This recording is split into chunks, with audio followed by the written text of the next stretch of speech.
Nimeona askofu wetu Lai na askofu wengine wakisema pale kwamba kuna makelele, kuna shida, kuna wengine pale wanafanya hii, wanapanga hivi, wanapanga vile.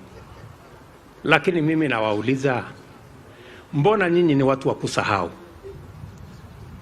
Mbona hamkumbuki maneno ya Nehemia?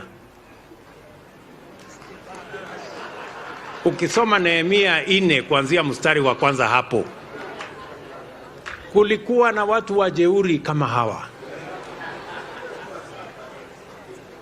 watu wa nia mbaya.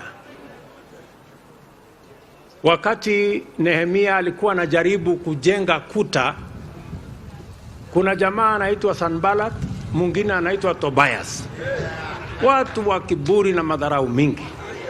Walikuwa wanamwambia, hata hii ukuta unajenga hii, mbweha peke yake akisimama juu yake inaanguka. Kwani mliambiwa huyo SANBALLAT na TOBIAH waliisha? Si wako. Lakini nawauliza, kuta ya Yerusalemu ilijengwa ama Yeriko ilijengwa? Haikujengwa. Si ilijengwa? So wachana na SANBALLAT na TOBIAH, wajishughulishe na ile wanashughulisha.